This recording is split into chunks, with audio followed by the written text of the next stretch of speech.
Hello everyone, and welcome to EduTap, guys. So guys, I hope your preparations are going well, and to all the aspirants who've been preparing for SEBI Grade A Phase 2 Descriptive English section for this exam. So guys, you have 10 more days to go in your exam, and first of all, from the onset, I wish you all the very best for your exam, and I hope you keep on doing well. So guys, if you can see me and if you can hear me, just give me a thumbs up in the chat box so that we can begin this session. So guys, in this session, very important strategy for your descriptive English essay writing for SEBI 2022. It will definitely help you, give you insight into your preparation, into your articulation, into a lot of things that you need to think about and worry about for your exam. So we'll be discussing a lot. So guys, if you can hear me and if you can see me, just give me a thumbs up in the chat box. Is it echoing? I think there's an echo coming. Okay guys, just give me a second.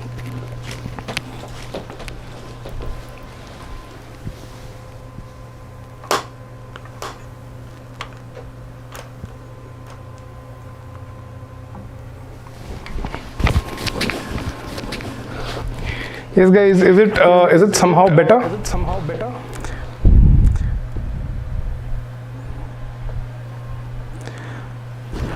There's a lag in video and audio input.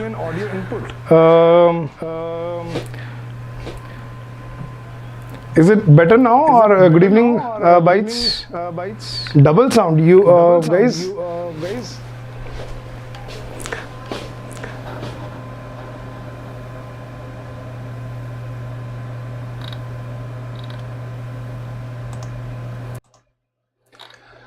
Okay, is it better now? So guys, I'm sorry for the mix-up. I think there was some technical issue. So guys, is it better now? Are you able to hear me now? I don't think that there would be an echo. So guys, could you just confirm that? I know the machines, you cannot say a lot about them. But yes guys, we have to do with them. So guys, is it better now? Are you able to hear me? And are you able to see me now?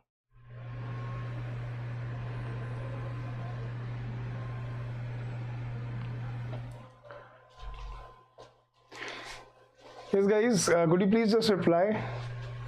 Still the same. I mean, are you not able to hear me?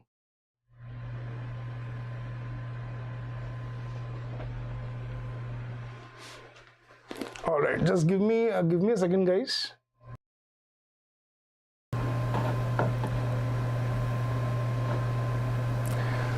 How about now, guys? Are you able to hear me now? I'm just fiddling with the setup and everything. So guys, I know you've been waiting for this session, and technical Nadeem, I hope that's not the issue, and that would definitely not be the issue. Technical team is working really hard. Is it better now?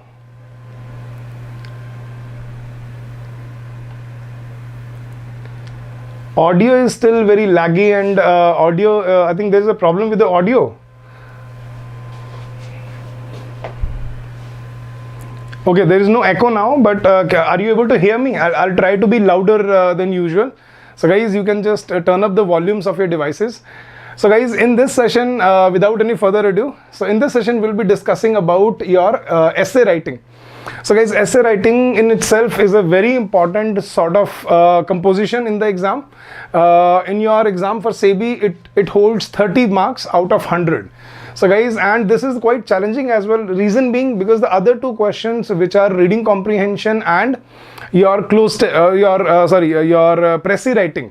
So reading comprehension, your Pressy writing, they are, you have the passage in front of you, so you can manage, right? You have something to something to refer to. But in essay, the biggest problem is you don't have anything to refer to, guys, and that is the biggest challenge of this particular type of composition, that is your essay writing. So guys, today I'll try to make it easier for you. I'll try to help you out what strategies you can look into while you're preparing for your essay, how to how to practice essay writing on a daily basis, and what are the important clues or important tips, you can call them tips and tricks, to draft excellent essays out there. So there is a delay in the voice, guys. It should not be audio clear now. Yeah, there must be some network issue, so I'll just try to manage with me, guys. Please just bear with me. So without any further ado, guys, let's jump into the session, and let's see what we can learn from this, what we can understand, and what we need to follow in this session. So guys, let's begin. So this is a strategy session for your English section for your phase 2, that is SEBI Grade A 2022, right?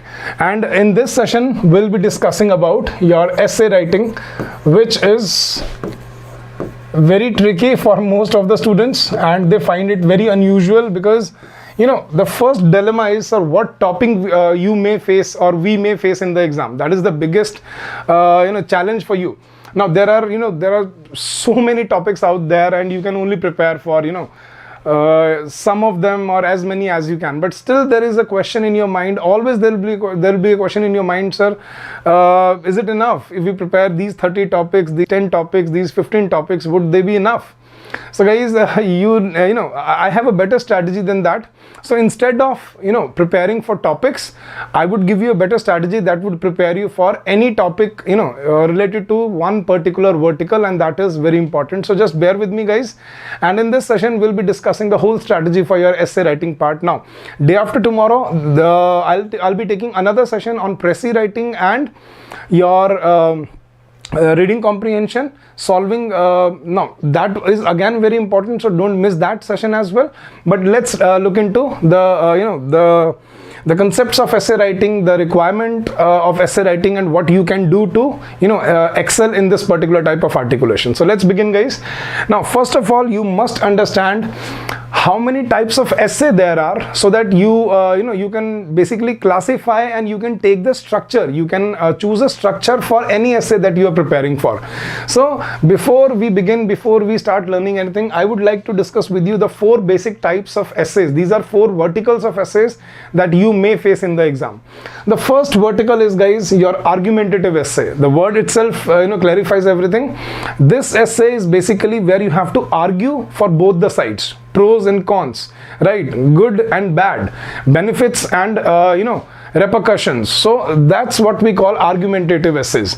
Now in these type of essays, guys, the skills that are tested, your skills they would be testing on these type of essays are: number 1, forming an opinion via research, and second is building an evidence-based argument. So guys, you cannot write these essays on just your opinion, or you cannot make a narrative for such essays. You have to provide background information for these topics.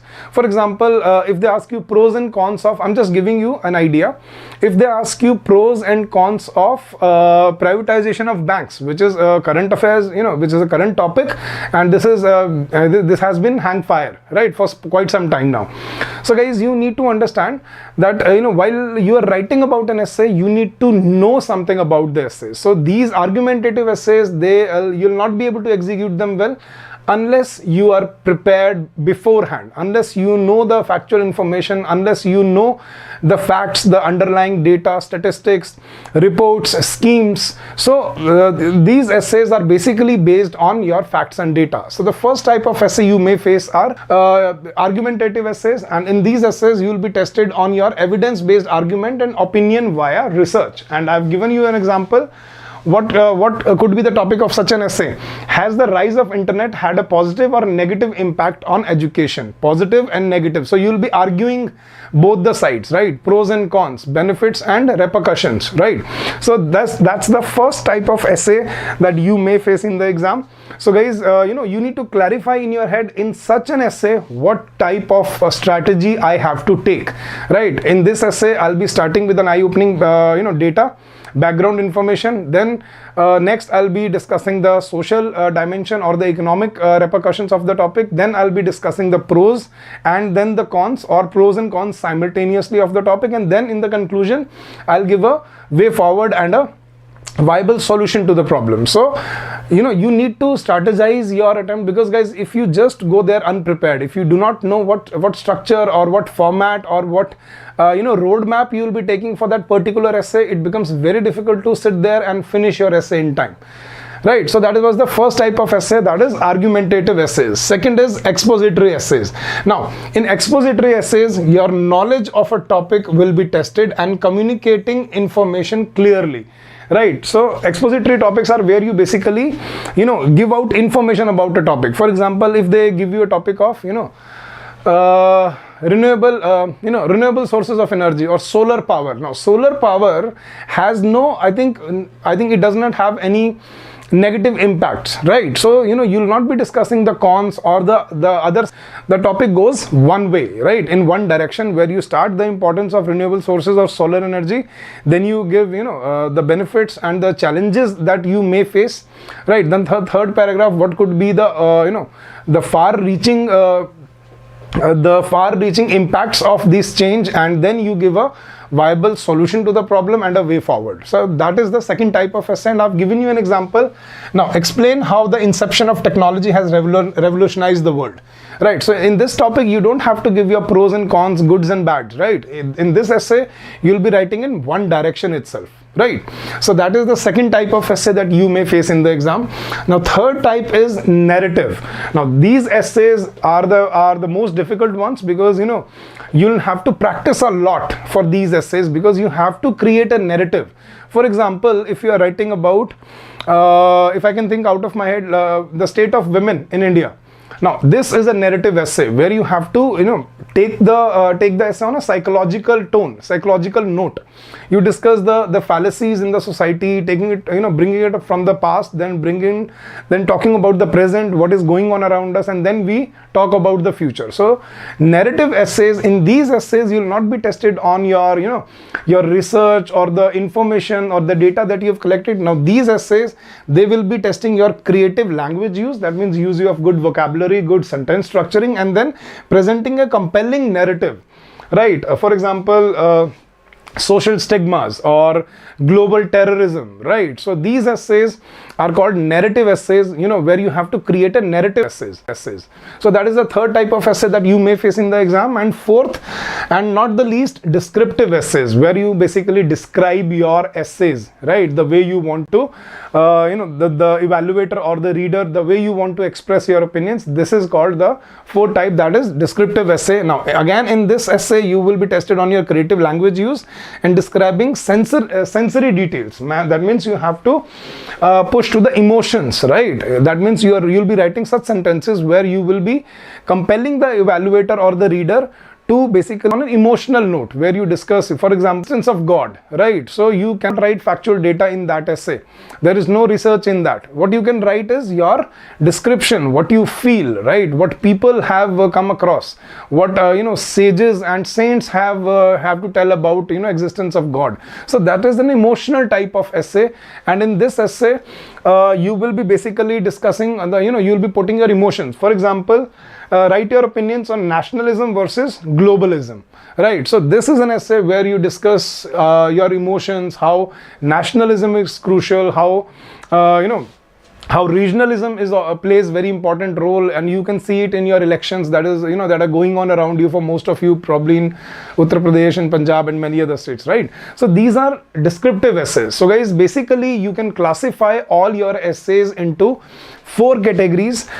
Number 1, argumentative, number 2, expository, number 3, narrative, and number 4, descriptive. Reason being, why did I tell you this? So that you can strategize your roadmap for different types of essays, right? For example, in an argumentative essays, you should have a structure to follow every time. Whichever topic that you feel this is argumentative, I will follow this structure. If it's an expository essay, I will write, discussing a social dimension, economic dimension, then political steps and measures taken by the government, schemes launched by the government, and then I'll give a way forward. Then similarly in your descriptive, you basically focus on your your writing skills, your English language skills, where you use good verbose language, you use beautiful words. Basically you try to be Shashi Tharoor out there. So these are the two essays that you can do that. But these essays, argumentative and expository, you have to present a lot of facts and data. Now what sort of essays you may face in the actual exam, right guys? Now moving further, now many students ask me, sir, could you give us some tentative topics for this year? Now guys, here is the list of 15 tentative topics for the first two types of essays, that is expository and argumentative. So I have given you 15 essays for those two verticals, that is argumentative, and the second is expository. Now in this PDF I'll also be providing you 15 more topics that are based on the bottom two verticals, that are narrative and where you have to create a narrative and descriptive, where you will be writing on your emotions. So I'll be giving you 30 topics in this PDF, and if you want the PDF of this session guys, there is a Telegram channel that we will be providing the PDF on. So you can come and join us in the Telegram group, Telegram channel, and you can get the PDF for free. And there is much more in this PDF for you to discuss and to understand and to learn from it. So guys, we have sample essays in the further part of this PDF, and we have a lot of good information that will be very helpful for you. So guys, do come join our Telegram channel and find these PDFs for free so that you can get benefited from them. Right, so the 15 tentative topics that I feel that may be thrown at you for this year. Now guys, number one, artificial intelligence, requirements and challenges, right? Again, argumentative essays, right? So this is an argumentative essay. You'll have to cite a lot of facts and data, statistics, schemes, reports, specific references for these essays. So this is an argumentative essay. Second, India is projected to be the world's third largest economy. Give your reviews. Now this is an exposé essay where you write in one direction. You don't say pros and cons, but you discuss the growth, the projected growth of India in the upcoming years. So that is this. Third is a record increase in unicorns will make India a $5 trillion economy by 2030. Give your views. Again, very important topic. Considering it's a SEBI exam, it's related to economics, it is based on finance and your topics and whatever you have read across your subjects. So this is again very important topic considering this exam. Next is guys, advantages and disadvantages of increasing the legal marriage age of girls from 18 to 21. This was in news quite some time ago, and again a very very important and very potential topic that you may face in the exam. So increasing the legal age, was it a good decision or a bad decision, right? So this is again your argumentative essay. Next, contribution of renewable energy to sustainable development in India. Cryptocurrency, a mine of controversies. Privatization of banks, very important topic. Privatization of banks, advantages and disadvantages. Next, Digital India mission has accelerated the overall growth of India. Explain. Next, India's self-reliance in the defense sector. Now this is very important. It should be C. So India's self-reliance in the defense sector. Again, looking at the current scenario, the ongoing war between Russia and China. This is a very important topic to be discussing, right? So please make sure that you do read something about the defense sector, defense economy, right? And the contribution and the the self-reliance of India in this particular sector. Next is guys, life lessons taught to us by COVID-19 epidemic. Now again, very logical topic. Now this is again, it may be called a, you can say, narrative, where you have to create a narrative that what we went through during those 2 years and how we came out. Did we come out as a winner, or did we, or are all of us still suffering from it, or did we come out of this strongly, and is there a silver lining to this cloud or not? So you can present a good narrative in this essay. So life lessons taught to us by COVID-19 epidemic. Next, National Health Protection Scheme or Ayushman Yojana, important topic. Next, COP26 movement, impact of climate change or Paris Agreement, very important topic. It was in news for quite some time recently, so you should also look into this. Then farmers protest and the 3 contentious farm laws. This is a very catchy, very important topic which was in obviously all the newspapers for the past 1 year or so. Then e-learning, how effective it is, or online education, you can put it this way. And last, new education policy. That is again a very generic topic, considering what changes we are going through in the education industry, education sector of the country, because education institutions have gone online and they were forced to go online. So e-learning, how impactful it is, right?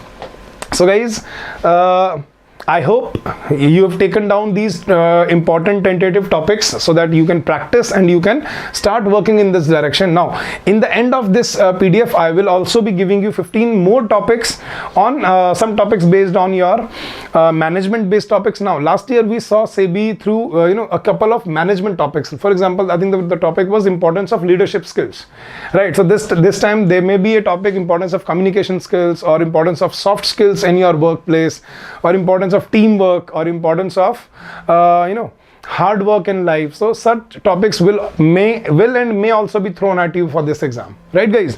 So that was your topic for these are your tentative topics for your essay for this year, right? So you should at least start looking and at least start working in this direction, right guys?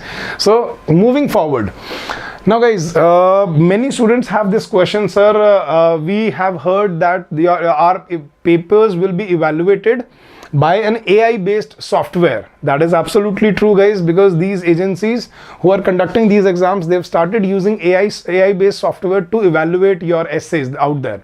So guys, many students have this question, sir, what would we be evaluated on? How can a software evaluate us, right? Because everybody would be writing different content, different words, so how would it judge? So guys, you don't need to get into the technicalities. There are simulations which can be put in a software which can understand good words, no errors, and proper structuring of an answer, and that is how it evaluates your answer, right? So guys, I will give you the 4 important verticals of evaluation for your exam, and guys, please make sure you excel in all the 4.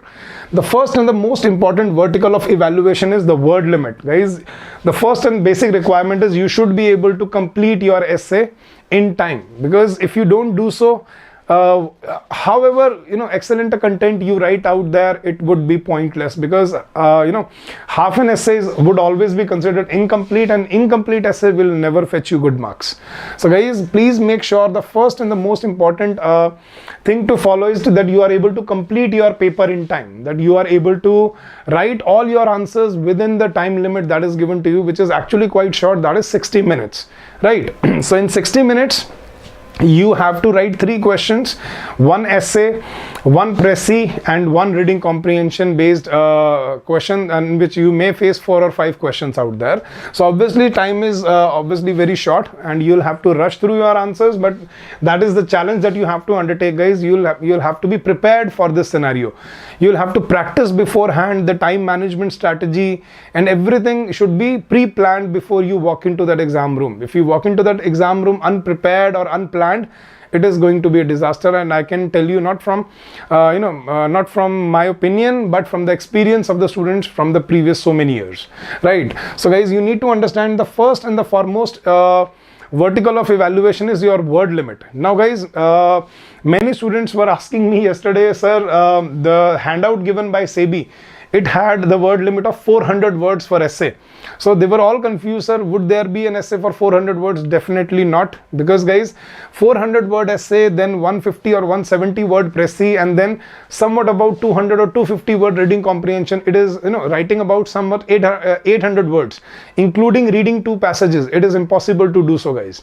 So this sample paper was also given last year by SEBI, and they have written beyond that in this paper below the sample paper that this is only illustrative, this is not exhaustive.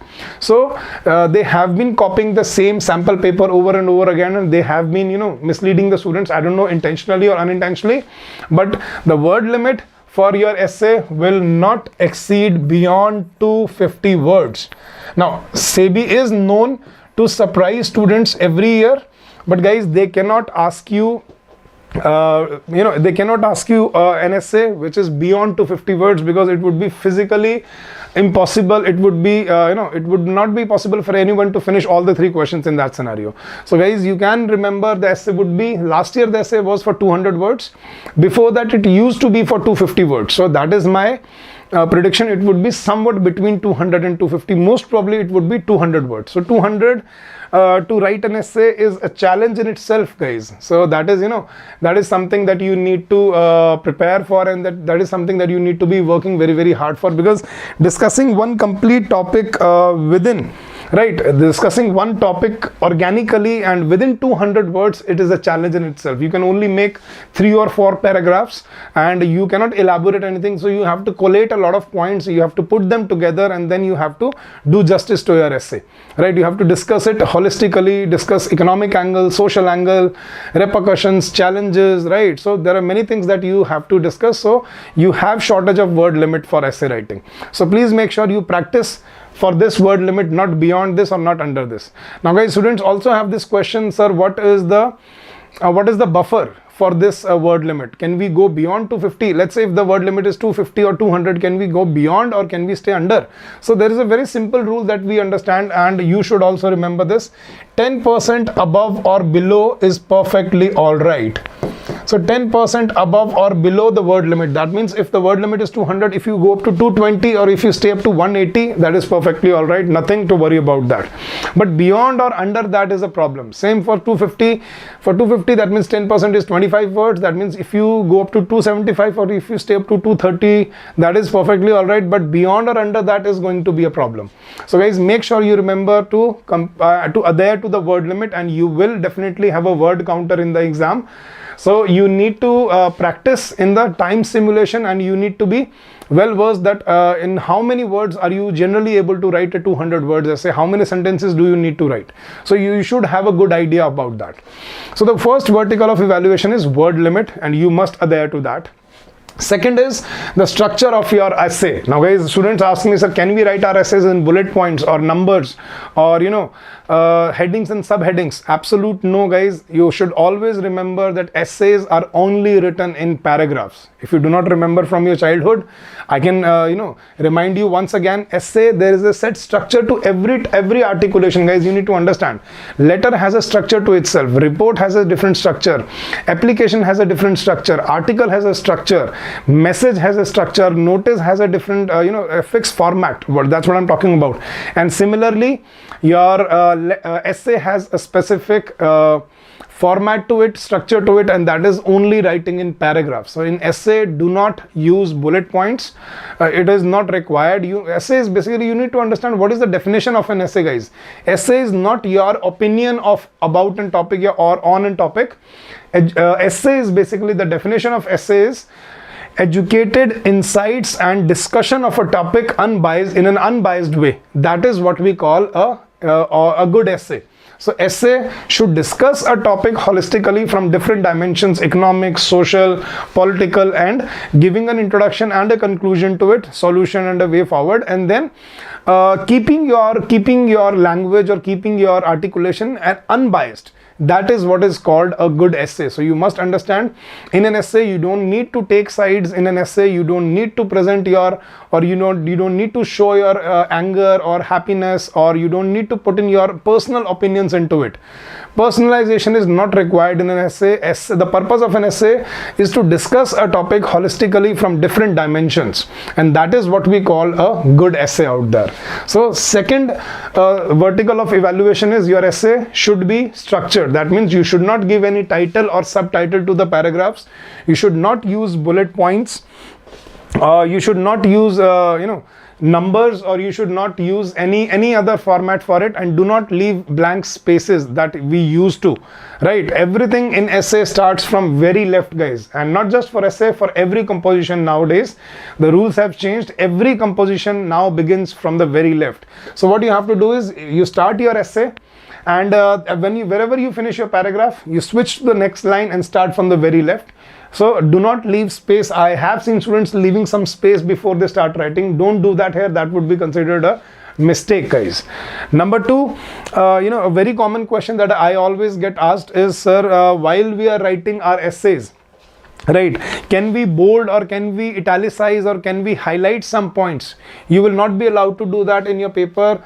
Shortcut keys will not work out there, right? So you won't be able to use cut, copy, paste, so that would not be available. So you will have to just use your keys and number keys, letter keys and number keys to write your essay. So don't worry about highlighting something or putting something in bullet points or giving title to a paragraph. I have seen students introduction, they title the paragraph introduction, body, conclusion. Don't do that. That is not required. Highlighting or subtitling is not required. Bullets and numberings is not required. Essay is just written in paragraphs. And another question that I face is, sir, do we have to write the title of the essay in the dialog box when we start writing? Because there will be 5 topics.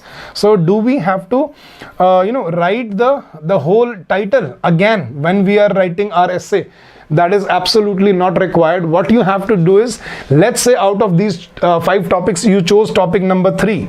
So what you have to do in the dialog box is, in the dialog box you will have to just write number 3, and after number 3 just start writing your essay. And guys, writing and practicing in this dialog box is very, very important, because guys, after a few lines, what happens is, this starts going up. Whatever you have written, it starts going up, and you will only be able to see only a couple of lines at a point of time. So you may need to scroll up and down, number 1, and then this dialog box, it has further length into it. So you will have to complete your answer up till the end of the line. So guys, you may have to also scroll from left to right. So this scrolling wastes a lot of time. So please make sure that you practice the simulation, because this is very challenging if you sit in the exam for the first time and you face this interface. Reason being, you are already nervous, you are already anxious, because this is a decisive moment, decisive paper for you.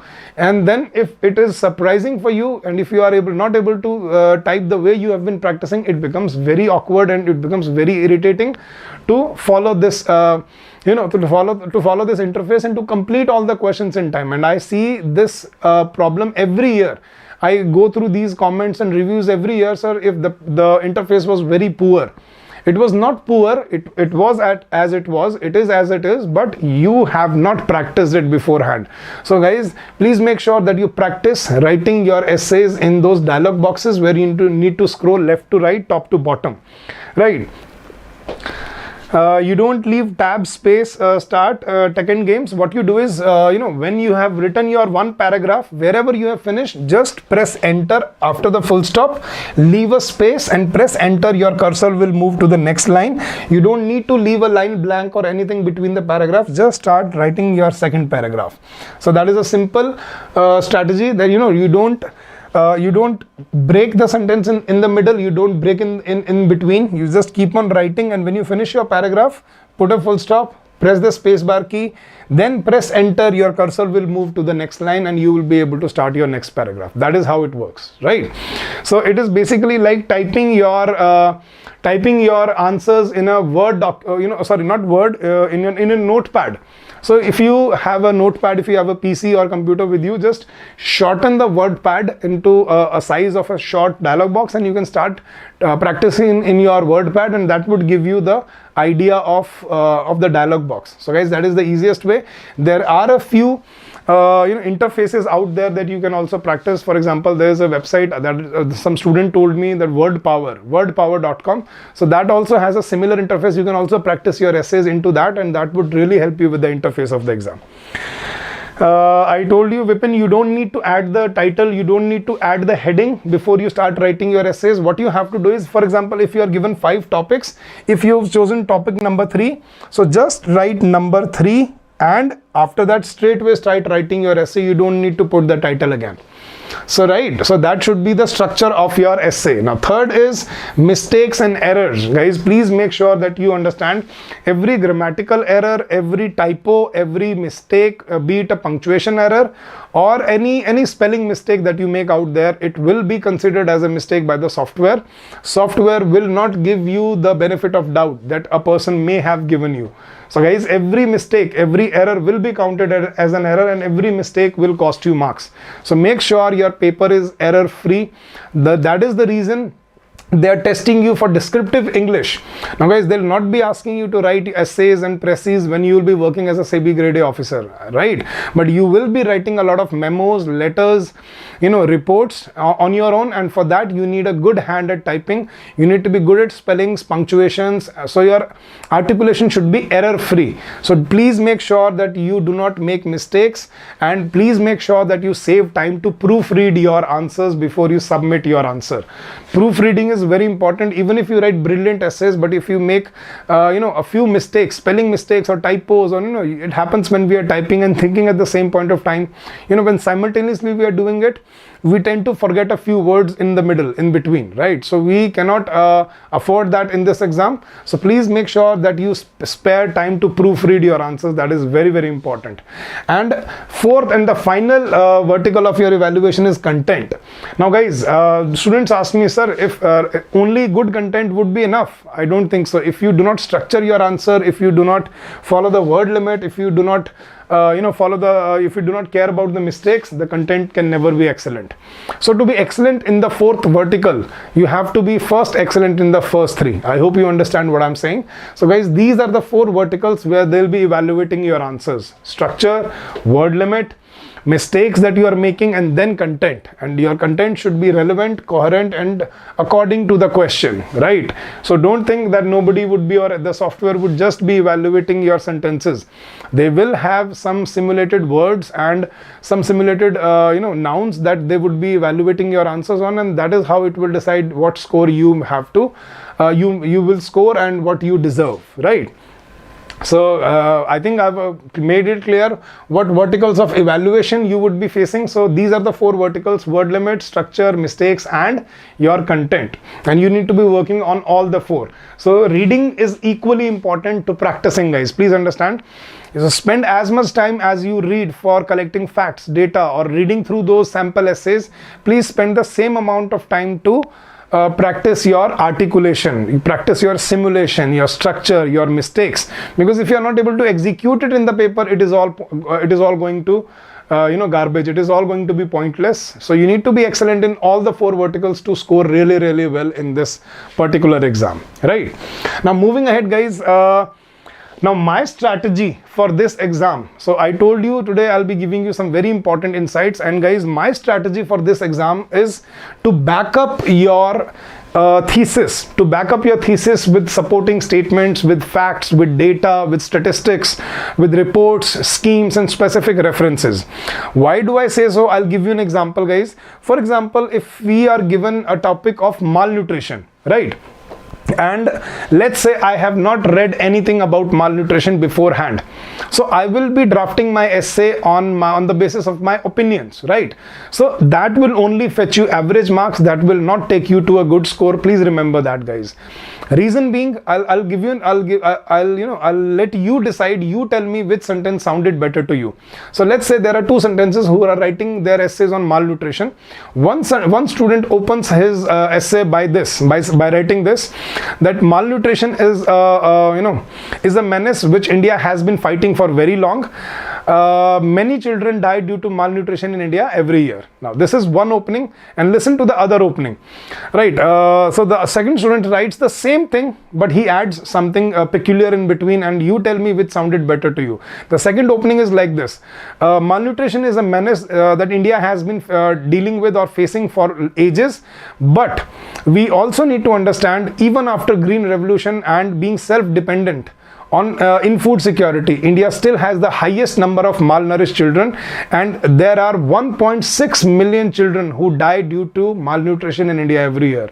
Now guys, you tell me which opening sounded better to you, the first one or the second one, and that will make you understand that why facts and data are important for this essay. Yes guys, which opening was better, the first one or the second one? Now I'm waiting for your replies. Let me see what you decide. Yes guys, so what do you think? Which opening was better, the first one or the second one? Yes guys.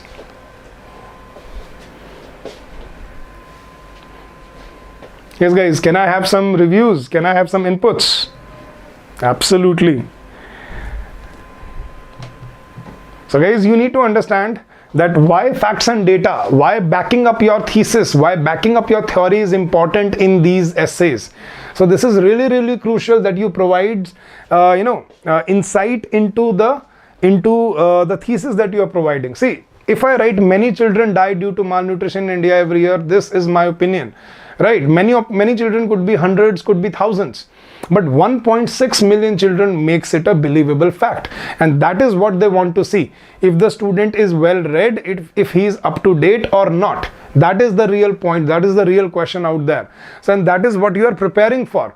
So what I'm saying is, guys, instead of preparing for individual topics, now I have a better strategy for you guys.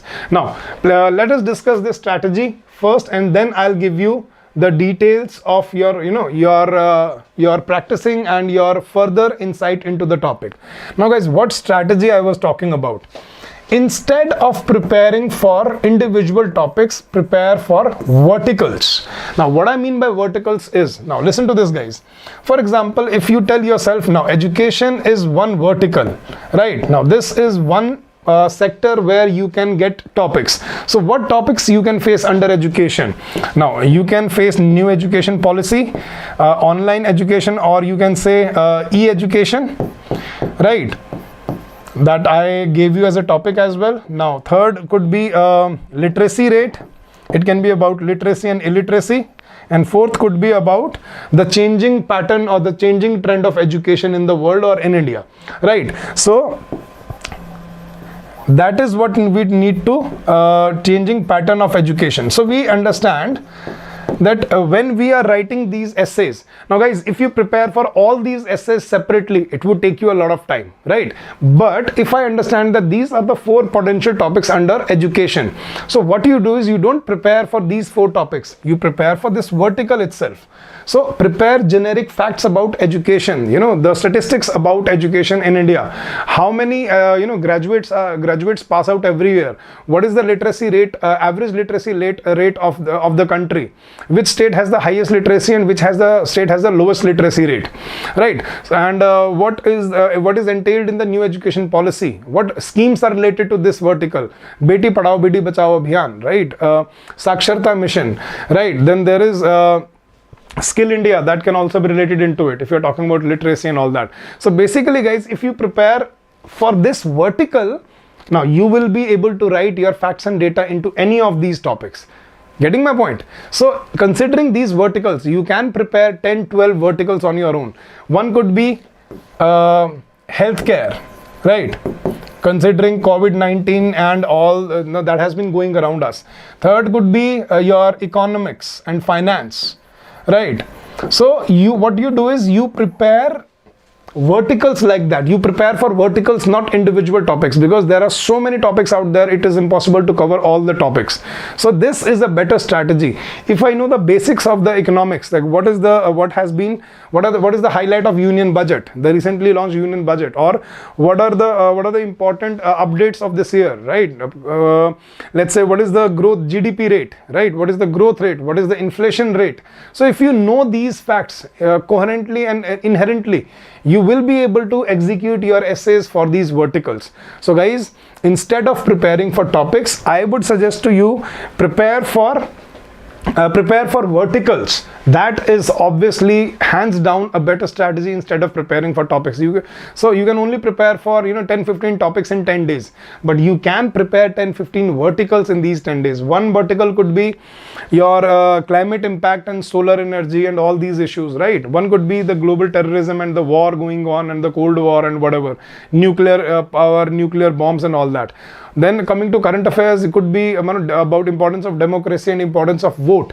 Then there could be very basic topics like state of women, right? State of women in India and the stereotypes associated with them, or let's say about agriculture or rural development, or these are all verticals that you can understand. And if you prepare for these verticals holistically, you will be able to execute your essays out there. And the best strategy to write a good essay out there is, guys, please remember this, you should know something about everything. right? So this is where I tell you to be a jack of all trades. So right, don't be a master of some or don't master of none. Please be a jack of all trades in this context. Please read something about everything. You may face a topic like forex exchange or forex reserves, sorry. So what do you know about forex reserves? If you do not know about forex reserve, please do not choose that topic. The other topic you may face could be mergers and acquisitions, or the cashless economy that we are converting to this, the digital rupee, which was recently launched by our finance minister, right? Or cryptocurrency, very burning topic. So if you read about these topics beforehand, you will be able to execute your essays. But understand, you need to be using these facts and data very coherently. I'll give you an example, guys. Please listen to this.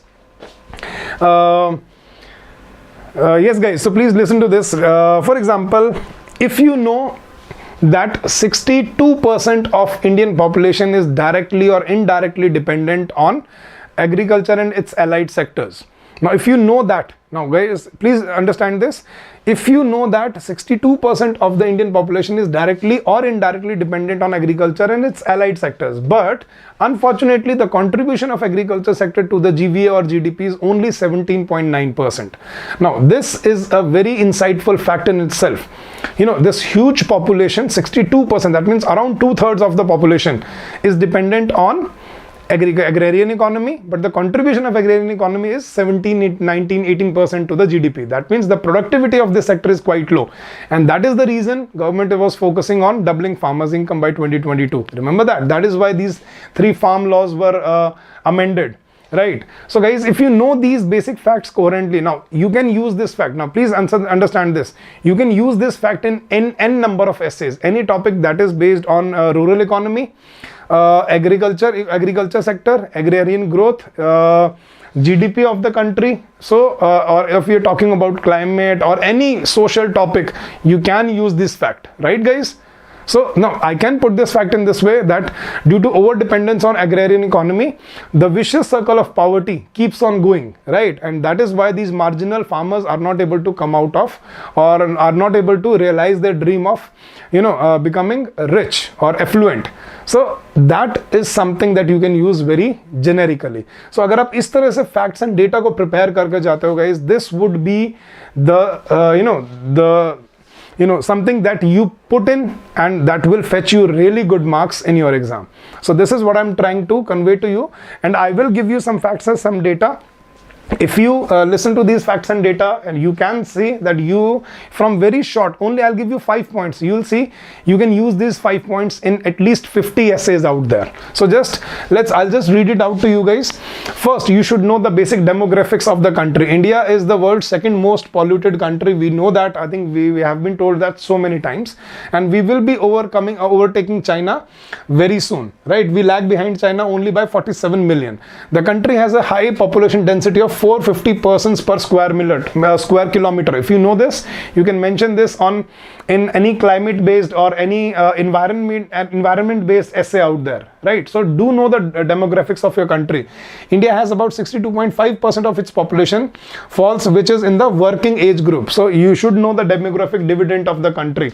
And guys, if you know that, and this was very interesting for me when I first read it, that at this point of time 62.5% of the population is in the working capital, that is between 15 to 59. That means these people are working, and by 2030 about 75% of the Indian population will be in the working age group, right? So we are poised to be the upcoming developed or the superpower of the world, and this is the reason, this is the fact that they are they're predicting so. So if you know this fact inherently, you can use this fact in any essay out there. Getting my point? So guys, do collect facts and data which make your essay easier. Now guys, what do these data do to your essay? There are 3 benefits of using facts, data, statistics, reports and schemes that I'll discuss with you at the end of this session, guys. But do understand, these facts will definitely help you to feel better. Now guys, instead of sitting there and thinking of creating sentences on the basis of your language, now it is difficult, but if you use these facts and data, it will save your time. So this is a strategy to score better and save your time at the same point of time.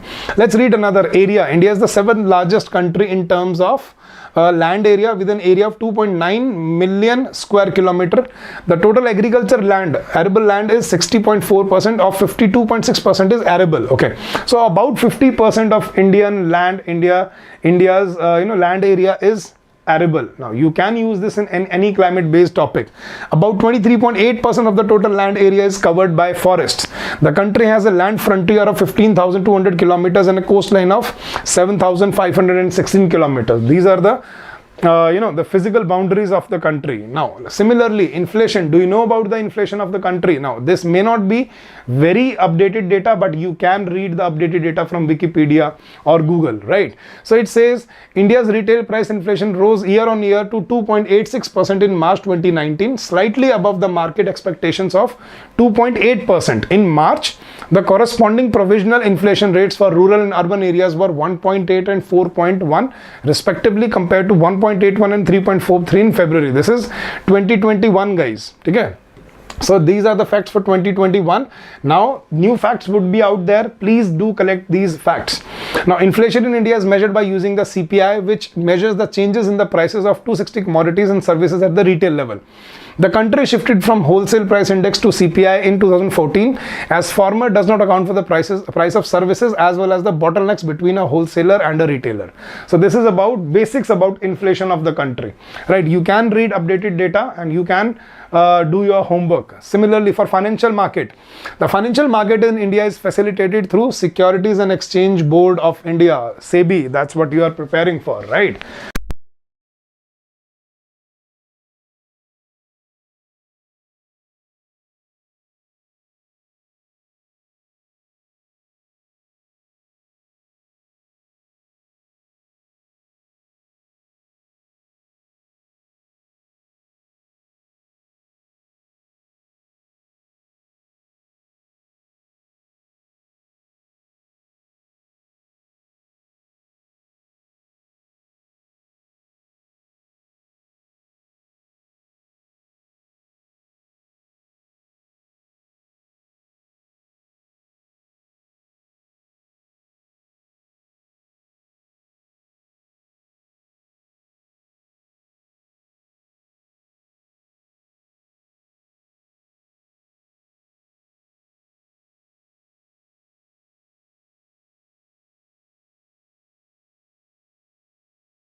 All right. All right,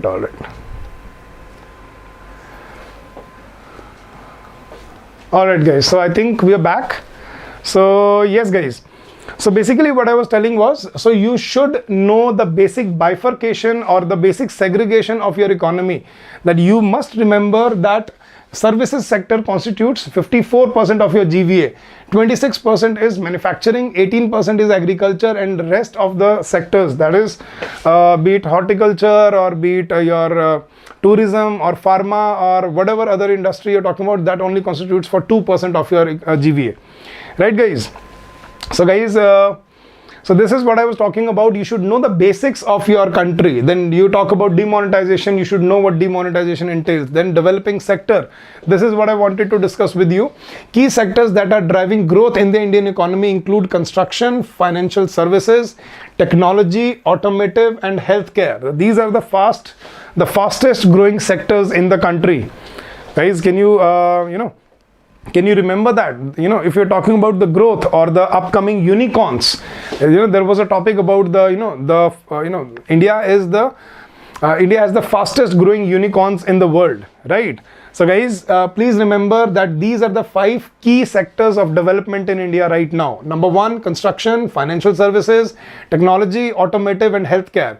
With the launch of Make in India initiative, the country has seen a spur in infrastructure development with growth of 5.6% expected in the sector between 2016 to 2020. Now, growth in India's financial services sector is driven by rising incomes and awareness, with India's asset management industry reaching 3.21 billion in February 2019 and becoming one of the fastest growing globally. India is the world's second largest internet subscriber base and is the third largest tech startup hub. Its domestic tech market is the fastest growing market in the Asia Pacific region.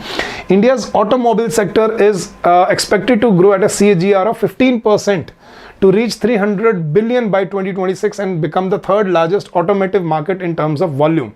The healthcare sector in India is expected to grow at a CAGR of 22.9% to reach 372 billion by 2022. So guys, if you know these basics about your country, right?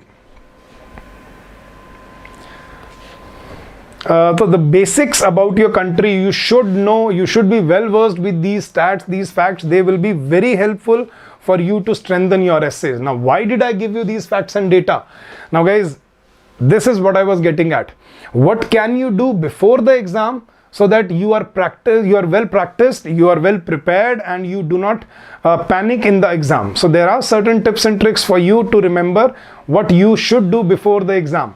First thing is, find out and read up as much information as possible about the relevant or tentative topics of the exam. Now guys, in our course, we have given you 50 tentative topics along with the fodder material, so that you can prepare from that fodder material, you can collect facts and data from those topics, and you can keep on revising, keep on remembering them, so that you can use it in your essay in the actual exam. So guys, if you're preparing on your own, please start collecting facts and data, keep making notes for that, so that you can revise them and you are able to use them in the actual exam, right? The most important part here, guys. Now second, guys, first is to read up and to collect data. Second, learn and memorize the material with exam format in mind from the relevant sources.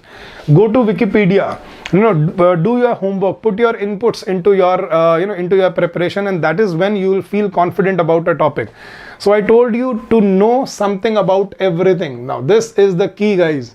Know something about everything. Know something about everything. Now if you strive to do that, see, they'll not be asking you rocket science, simple as that, guys. They'll not be asking you what happens on Mars, right? But they may ask you about the space exploration program of India, right? So guys, if you remember that, if you know what are the basics, what space launches we have taken in the past, what ISRO has done in the past, you will be able to write something. But if you do not know anything about Mangalayan or Chandrayaan, it becomes impossible to write or finish even 200-word essay out there.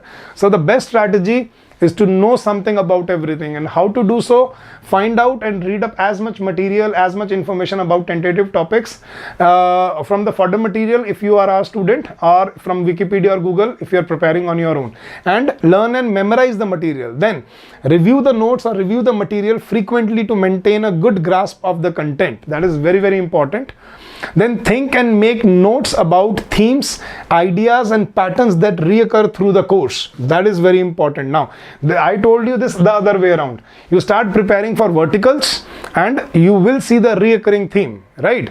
The same fact you can use in any number of essays. If I know that manufacturing sector is 56%, service sector is 56%, 54%, I can mention this in any essay. If I know that agriculture is 18% of the GDP, I can mention that. If I know that manufacturing is 26%, I can mention that in any essay. So prepare for verticals instead of preparing for individual topics. That would be a lot of hassle for you, right? Got it, guys? So review the notes and material frequently to maintain a good grasp, and think and make notes and practice your critical and drafting skills as you review. As I told you, practicing your essays in the simulation of the paper is as important as reading up the material and preparing for your essays out there. So please, balance the time. If you read 5 topics, if you prepare for 5 topics, at least write one essay on any one of them, so that you feel confident. You feel that yes, you can write and you can finish your essay in time. Got it, guys? So this is what you can do before the exam. Now, guys, many students ask me about the time management strategy. So before we go further, I would like to discuss with you the time management strategy, how much time you should allocate to each of the sections in this paper. Now, guys, you have 60 minutes in this paper, give or take, right? So not give or take, exactly 60 minutes, right? So for 60 minutes, your bifurcation should be, as essay is for 30 marks and 200 words. So the time spent for your essay, that should be maximum, and I'm talking about maximum, guys, 20 minutes, not more than that. For your Pressy, the maximum time you should take is the 15 minutes, including reading your passage in 5 minutes and then drafting your Pressy in 10 minutes. And then the biggest chunk of your paper, that is reading comprehension, you should spend about 25 minutes to read up the passage, and then also frame your answers within these 25 minutes. Now 25, 15, that is 40 plus 20, 60, right? Because the weightage of these questions is like that. Essay is for 30 marks, Pressy is for 30 marks, and reading comprehension is for 40 marks. And this is for 40 marks for a reason, because there will be 4 or 5 questions in reading comprehension. So you will need to be very proactive, very quick with your articulation, and very quick, and you should be ready with your essay. The moment you start your paper, you quickly look through, you see, you choose your topic, you look through the topics and quickly choose, and you quickly make a rough draft within 1 minute, and then start writing your essay. Think of a roadmap before you start writing, right? And then execute it. Use facts, data, statistics, reports. Now, what structure to follow every time, I'll also be discussing that.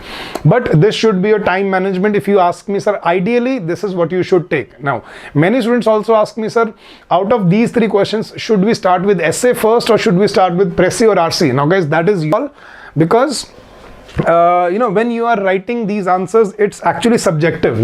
You may feel very confident in writing an essay but not confident with Pressy or RC. I may feel other way around, right? I may feel that I'm good at reading comprehension, I am not very good at essay. So always start with the the most confident section. Obviously you'll have to write all the 3 questions, but always start with the most confident section that you feel with, right? If I feel that I can very easily write essays, start with that, so that I can be quickly done with essay within 17, 18, 19, 20 minutes. Then I'll be second Pressy, quickly be done with it in 15 minutes. Now the difficult part is RC. Now I can spend as much time as I want in my reading comprehension. I'll be tension free that I've already attempted my 60 marks. Now I'm only working for the rest of the 40. So I'll not be panicking, I'll not be anxious. But if you do it the other way around, if you start with the difficult part, and if unfortunately you spend 4 or 5 minutes more than the designated time, right, more than this time, right? Or for example, if you start with your RC and you are not good at RC, and if you, instead of spending 25 minutes, if you spend, let's say, 28 or 30 minutes, now after 30 minutes you look at your watch and you will panic that I have only half the time left and I have 2 very big questions to complete. So you will start panicking, you will start hurrying, you will make mistakes. So that is why I am suggesting always start with the section that you feel the most comfortable with. I hope you agree with me on this strategy, guys. Yes or no? Do you think you should start with the comfortable part or with the trickiest part? Right, guys. So I also want to see your inputs into this. So if you feel that, sir, should I start with essay or should I start with RC? Now you can start with any.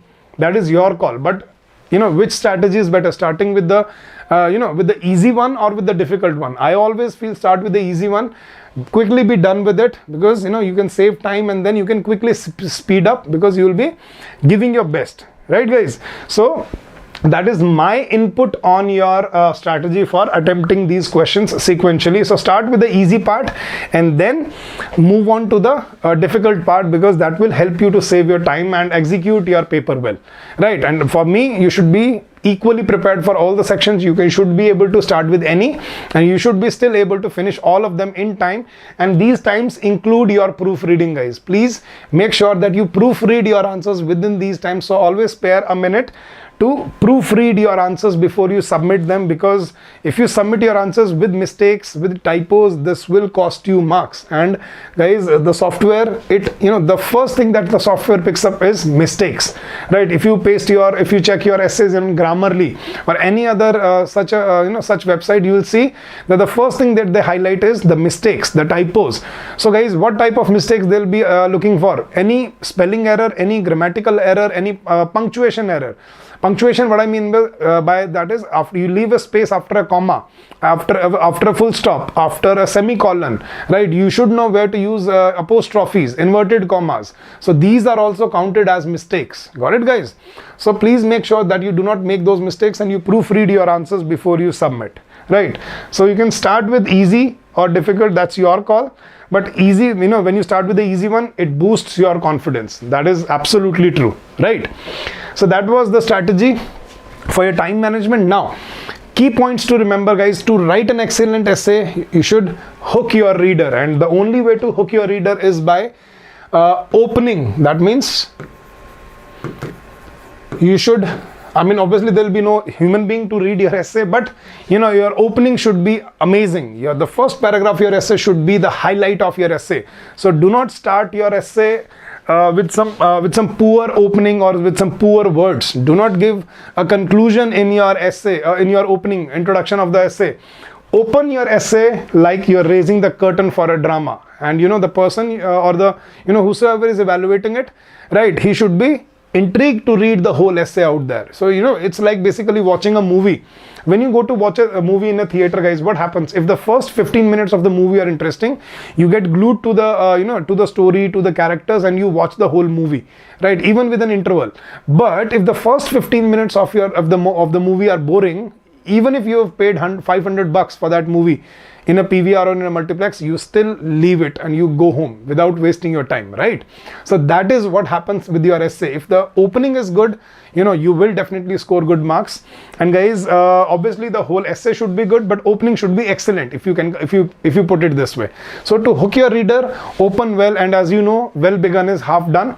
So if you start well, you will subconsciously have that confidence in you that, okay, I have begun well, I'll be executing it well, and I'll be completing it on a high note. So that also happens, that also works in the exam.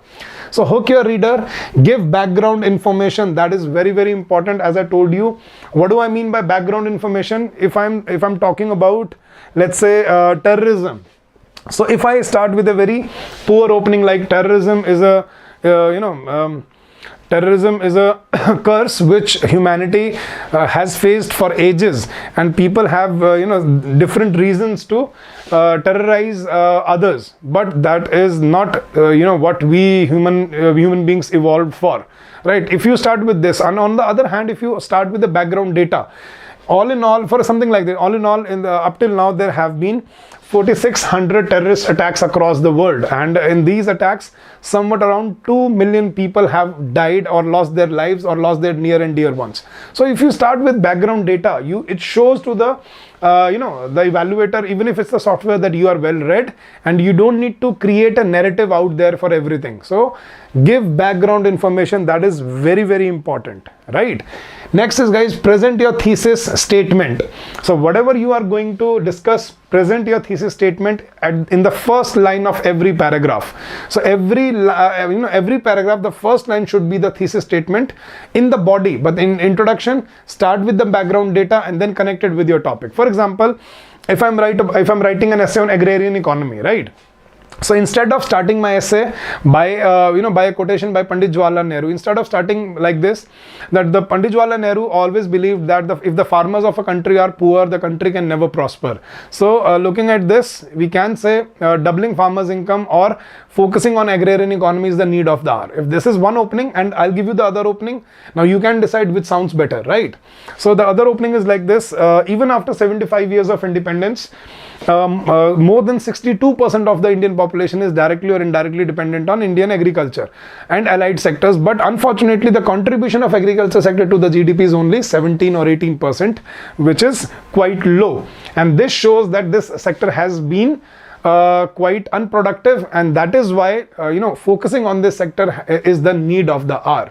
So you have heard both the openings. Now you can decide on your own which opening or which statement is better out there. So that is what I'm saying. Please use background information, and this background information is definitely going to help you. And how so? Now guys, now let me also highlight that for you, how this factual information helps you. It helps you in three ways, guys. Number one, what I just showed you, it obviously fetches better marks. It fetches more marks. Reason being, background information shows that you are well read, you are well prepared. So obviously this this background information will fetch you better marks in the exam. Second, it will save your time. See, instead of writing a narrative, if you are presenting the factual information, that is obviously going to take lesser time. Reason being, you already remember that fact in your head, so you don't need to remember or create anything. You know the fact itself. But creating narrative is going to take time, so it saves time. So it fetches better marks, it saves time, and third is it reduces any potential mistakes. Why? Guys, see, if you are creating a narrative, so what happens is, if you are creating a narrative out there and simultaneously you are typing your sentences, so you tend to miss a few words here or there, or you tend to make a typo or a spelling mistake out there. Now, if you are only writing facts and data, not only facts and data, I mean, if let's say 60 or 70% of your essay in fact is facts and data, I think you will not make any grammatical or contextual mistakes while you are presenting your facts. So these are the three benefits of giving background information. It fetches more marks, it saves time, and it reduces mistakes. I think what could be the better strategy, guys? So it is not win-win, it is win-win-win situation if we use facts and data in these in these essays. Obviously I'm talking about the essays that are based on current affairs, finance and economy, which need facts and data. Like there are other topics like abstract topics, right, where you cannot provide any factual information. For example, God versus religion. Right, so God versus religion, in this topic you cannot provide any factual information, right? So do not worry about that. In that essay you will have to create a narrative. You will be describing your essays in your words. But if you have a topic like that, some topic that is based on numbers, facts, data, you should and you must be using those facts and data to strengthen your essay. So the second important point, give background information. Third, present your thesis statement. And fourth, map your essay structure. Now what structure I'm talking about? Now guys, many students ask me, sir, is there a specific structure that we can follow every time when we are writing an essay? Yes, there is, and guys, we'll be discussing that now, so please pay attention. Now this is the structure that I want you to start following. See, it's not me or it's not my personal choice, but this is what makes your essay holistic, right? So what I mean by holistic is, guys, see, as I told you at the beginning of the session, essay is not a story, it's not a it's not your opinion, it's not your idea or your assumption. Essay is educated information on a topic. So essay is basically educated information on a topic while discussing a topic from different dimensions or in different dimensions. So if I'm discussing about the agriculture sector, I'll start with the background information. What is the crisis? Second paragraph would be the social social impacts of social repercussions. So this over dependence on agriculture or this unproductive sector has made farmers more more, let's say, they've pushed them into marginalized economy, or they have become marginalized because of that, because of the low land on land ownership, because in India the highest number of land you can own is 2 hectares, right? So this marginalization has pushed farmers into the hands of money launderers, and over dependence on monsoon and poor irrigation services or irrigation facilities, farmers have always been poor. So that is the underlying, or why has this problem prevailed in our country. So this is the social angle. Then next paragraph I'll be discussing the economic angle, right? That's why the economy is very unproductive and the contribution is very low. So what can be done regarding this, right? Then we'll be discussing RBI has done this, NABARD has taken the initiatives to create FPOs and direct benefit transfer and better transportation and cold storages and chains of all that, right? They are creating the APMCs, the mandis are out there to support the farmers, where the middleman should be taken out of the scenario. So then you discuss the economic angle. Then last paragraph you give the steps and measures taken by the government. What schemes have been launched by the government for this economy? Kisan Vikas Yojana, Kisan Mandhan Yojana, Jandhan Yojana, direct benefit transfer, then free gas, Awas Yojana, then insurance scheme. Then there are so many schemes that have been launched by the government for farmers only, for agriculture sector, right? So you can mention all that, and then in the last paragraph you give a viable solution to the problem and you give a way forward. So guys, if you have a structure in your head to write on, it becomes very easy. You do not deviate, and the biggest problem with students is they do not have a roadmap, or they do not have a structure before they start writing, and at the end of your essay it all looks very jumbled, very unorganized. In the same paragraph we are discussing economic and social point, and then in the next paragraph we are discussing again another economic repercussion and a political point. So it becomes very haphazard, right? So don't do that. What you should do is you follow this structure in your essay, which I basically call ISEPC, right? ISEPC is basically a very well thought structure that you can follow for any topic out there, be it a social topic or be it an economic topic. So this ISEPC basically stands for, you start with introduction of the topic, and what you do in introduction is start with some background data, right? Start with some relevant data and eye-opening data about the topic, right? And then connect it with your essay, right? For example, the opening I gave you, unfortunately, even after 75 years of independence, 62% or more than 62% of the population is directly or indirectly dependent on agriculture and allied sectors. But unfortunately, the contribution of agriculture sector to the GDP is only 18%, right? So पहले मैंने background data दे दिया, then next sentence I'll connect it with my essay, that this highlights the crucial or the importance of this sector in our economy, and steps and measures in this direction are the need of the hour. So I connected with my essay. ये मेरे एक paragraph बन गया, opening paragraph. फिर मैंने next paragraph क्या करना है? Second is either you can discuss, see, you have to make 4 paragraphs, guys. Don't make 3 paragraphs. At least make 4 paragraphs so that you can show that you have discussed different dimensions. At least 4 paragraphs. So in the next paragraph, you can either discuss the social dimension, the social repercussions, the social impacts, or the economic impacts of that particular issue. Now, or you can discuss both in the second paragraph, right? So second paragraph either discuss social or economic dimension, economic angle, or you can discuss both in the same paragraph. Then third paragraph should be the political steps and measures. I mean, the steps and measures taken by the authorities, by the governments in this regard, right? For example, what schemes have been launched, what measures have been taken by either RBI, NABARD, or government, central government, right? And then C stands for conclusion. Now in conclusion, what you do is you give a viable solution and a way forward. So you give a viable solution and a way forward, that what is the solution, viable solution to this issue, and what should be the way forward. So if you start practicing this sequence every time, you will start writing very refined essays, very well structured essays, and you will not have to think of what to discuss in which paragraph. Should I write this point or should I omit this point? So that will really help you with this strategy, right? So Bonnie, that's what I'm discussing. So to whomsoever is struggling with a good write-up, so this is the best strategy. If you have a structure, if you have a road path, right? If you have a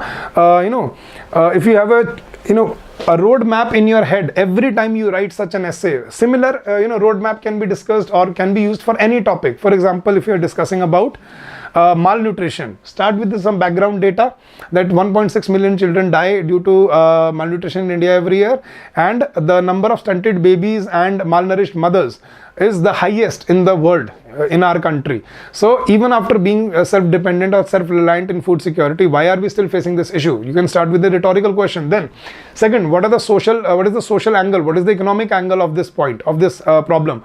Why are we facing this problem? Because 72% or 73% of Indian population still resides in villages, and the outreach of the government has not been very well executed up till now. There's no infrastructure, no transportation services. So the farm to fork chain has become very difficult, and that is the biggest challenge of malnutrition. Second is awareness about these issues, and sensitizing people and population around, so that they can be aware of the importance of nutrition and nutrition values. Then political steps and measures taken by the government.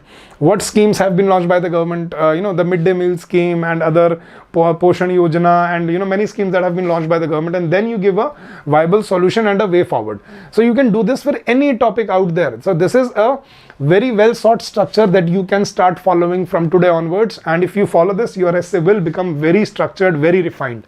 And this is something very well thought of, and this will definitely bring a better, or you can say this can further enhance your articulation in your essay.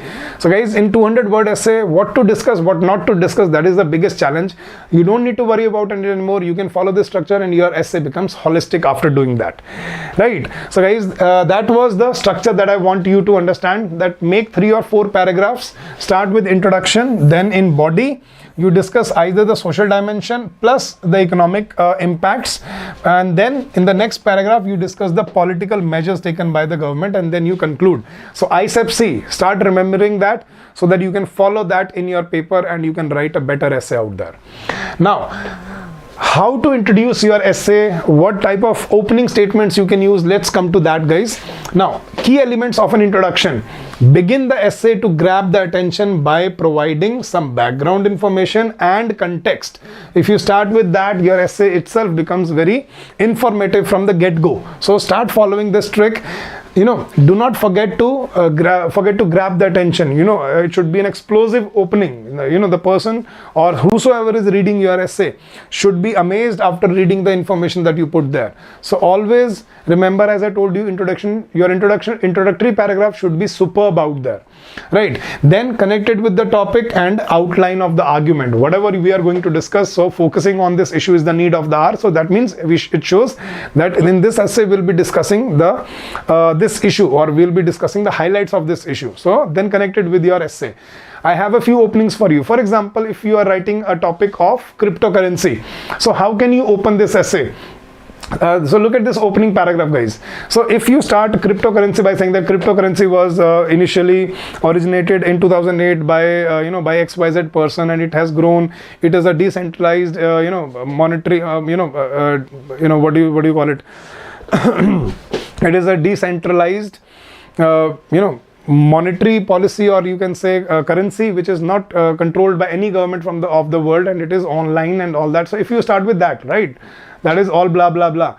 If you start something like that, cryptocurrency market witnessed a rise of 500% during the pandemic, though Bitcoin was invented in 2008.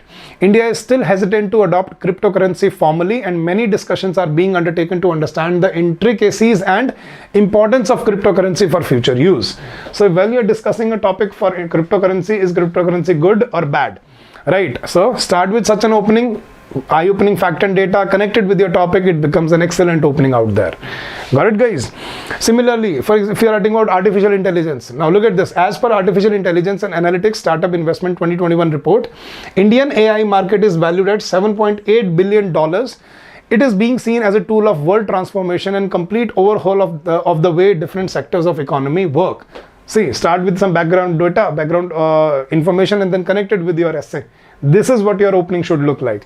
If you are writing about agriculture sector, see the same topic, contribution in 1950-51 of agriculture sector was 59%, and in 2019-20 it plummeted to 17.4%. The problem is this sector demands the topmost priority, because agriculture sector employs 2/3 of our population. So it becomes imperative for us to focus on this particular issue. Then if you're talking about very generic topic like fake news, where you cannot present any fact or data, then give a give a properly structured and knowledgeable opening, something like this. Our world has been riding the strides on globalization and information economy, where news is delivered instantly on our fingertips.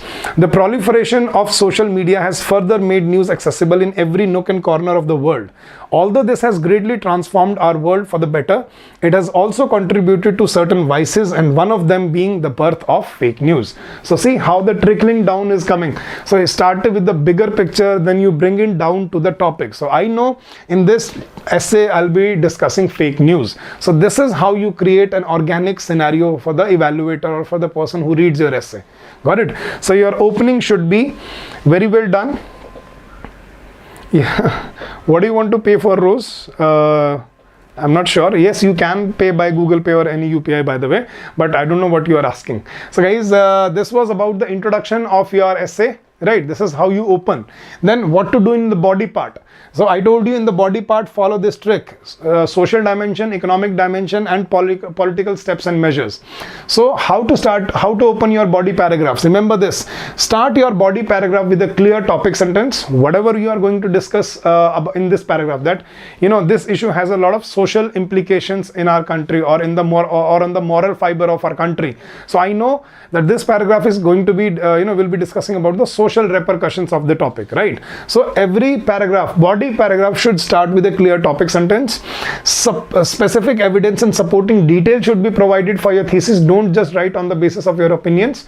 Always remember to back up your thesis. Then do mention examples if you have any relevant or specific examples. For example, if you're talking about non-performing assets, you can mention Vijay Mallya and Nirav Modi and this shipyard company that was in news recently, right? So relevant examples, and it should have unity and cohesion. It should be it should be relevant, and it should be coherent in itself. It should not be words apart. You're talking about cryptocurrency, you write about share market. That doesn't work, right? There should be unity and coherence. Now to form new paragraphs, use this SEP trick. This is the structure that you have to follow. Then how do you create points in these paragraphs? Use the 7 W's trick. The 7 W's that we have taught you: what, why, where, when, how, which, whom. So if you ask yourself these questions, you will get the valid points. Why has this problem prevailed in India? What are the reasons behind this issue? So some questions are given here. If you ask yourself this question, you will get important or key points of that particular topic, like what are the problems or obstacles related to the issue, or what are the benefits of this scheme if you are writing about a scheme, or what are the roles or purposes of a body. Like for example, if they ask you to write about SEBI, right? What is the function of SEBI? So what is the role and what is the purpose of SEBI? So if you do that, you make one good paragraph out there. Or what are the reasons behind the issue? Then why has this problem prevailed in our country? Now the reason for that will give you the underlying reason, the big reason, the major reason of this problem. Then how to tackle, how to resolve, or how to improve, or how to fight the issue. This will give you the viable solution of your of the problem. And then what are the steps and measures taken or precautions been or not been taken or to be taken in this regard. That means this will give you the political angle. So ask yourself these questions, and that will start giving you ideas of the topic, the key points of the topic. And after you've got the points, structure them into SEP, social, economic, political, and then your essay is ready to be written. So this is how you create a rough draft out there. So what should your body paragraphs look like? So for the same topic, cryptocurrency, how could we follow? We saw the the opening. Now this could be the body, the first body paragraph.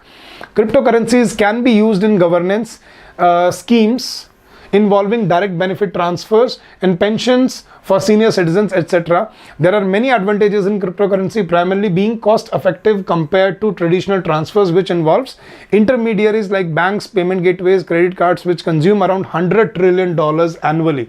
So this currency can prove to be a very cheap sort of, or cheap way of interacting, and especially for poor. And India has a lot of poor poor people, or a lot of people which are below poverty line. So it could be very helpful for them if we are able to execute it. So this is a good point that you can think of in the essay. Then for AI, artificial intelligence is being seen as a transformative technology, as it is capable of doing error-free jobs. It is a better risk taker and hence can be used to defuse bombs, rescue operations in nuclear accidents, etc. In addition, it works longer, efficiently, and can make faster decisions too. Socially, it can help in giving more targeted services to beneficiary based on well-performed analysis. Over fertilization and soil pollution could be checked too. Law enforcement agencies will be benefited too with the onset of facial recognition technology and understanding crime patterns, etc. So AI has a lot of applications, right, in different walks of life. So this is what has been discussed here. So it's a good body paragraph, right? Then if you're writing about fake news refers to sensational news based on hearsay and having no concrete evidence to back it up, yet creating ripples across our society, as it is designed to manipulate our emotions, biases and insecurities into causing havoc. In recent years, social media has made the phenomenon turn worse. Baseless allegations have proved to cause violent riots along wider parts in our nation. Fake news is not limited to religion, caste, religionism, or successionism or political vendetta. It can be used to create narratives and change opinions of general public. So this is how you create good body paragraphs out there when you are writing such topics, right? Yes, Bonnie, why not? The social benefit of SEBI, then economic benefits of SEBI, then what are the political measures for SEBI that have been the political framework that has been taken up by the government to, while incepting, when SEBI was incepted in whichever year. So what was the framework that was being taken? What was the the trigger point? The Harshad Mehta scam, that was the trigger point when we felt that we need a regulatory body. So all that, yes, that structure can be followed in that essay, Bonnie, right? Now guys, that is the body examples. Then coming to conclusion, how do you conclude your essay? Simply, your conclusion should have 2 or 3 sentences at max, right? Not more than that. And one sentence should be the solution to the problem, a viable solution, and the second should be the way forward, right? For example, all the steps and measures which are highlighted above should be executed not just on paper but in reality, right? ये तो हो गया solution. और दूसरा हो गया to realize the dream of becoming a 5 trillion economy by 2025 or by 2030. So guys, this is a viable solution and a way forward. So क्या करना चाहिए और आगे क्या होना चाहिए कि भाई ये जो policies हैं इनको और ऐसी पॉलिसीज लानी चाहिए और इनको सिर्फ पेपर पे नहीं प्रॉपर एग्जीक्यूट किया जाना चाहिए. Plus this will lead to the prosperity of the economy and it will help us realise the dream of becoming a 5 trillion economy और or a developed nation for that matter, right? So give a viable solution and a way forward in your conclusion. So this is the simple way of concluding your essay. You don't need to overthink it, right? For some examples of of conclusion, like cryptocurrency wala hi tha. Banning cryptocurrency will also lead to exodus, brain drain and talent from India. India has always been late in all industrial revolution like adoption of semiconductors, etc. But now a change of mindset is needed to adopt accordingly. India to become a 5 trillion economy by 2030, effective use of human capital and resources for the benefit of job creation and sustainable development regulation will be the need of the hour. Okay? Viable solution, a way forward. Let's read this. India has recently collaborated with the US and UK to bring in more infrastructure. If we overcome the challenges, India may see a new dawn of growth and achievements in AI sector, artificial intelligence, right? Then recognition of social issues. Let's say if you are writing about social issues or fake news, how could you end your essay? Recognition of social issues is the first step to find solution. Most of the issues are due to lack of awareness and could be addressed through sensitization programs from the governments and stakeholders. Since many social issues like sati, untouchability, etc. have been dealt successfully in the past, the future holds hope to deal with the current social issues. So you are giving a way forward, right? Then for fake news, we must take concrete steps to prevent the proliferation of fake news that can gravely challenge our internet security. People should be sensitized to address these falsehoods and at the start itself, and authorities must be prompt to address any issues that can create massive flames. So if you give a logical solution and a way forward, that becomes a perfect solution to conclusion to your essay. And if you ask me, sir, introduction and conclusion are they compulsory? They are absolutely compulsory. So I told you, everything has a format when you are writing something. And guys, in English and in any other language for that matter, there is a universal set format: introduction, body, conclusion. You don't open with the conclusion, you don't start with the you don't open your essay with the conclusion, you don't finish with the introduction, you don't jumble your paragraphs with mixing any point wherever you feel like. That is unstructured way of writing your answers. To keep your essay structured, please follow the structure that I've told you. Introduction, and in body follow SEP, and then in conclusion follow the points that we have discussed now, right? So that was all about discussing everything, what you can do before the exam. Now what you should do during the exam. Now this is very important, guys. Now plan time or allocation to essay. As I told you earlier as well, the maximum time that you should allocate to your essay is 20 minutes.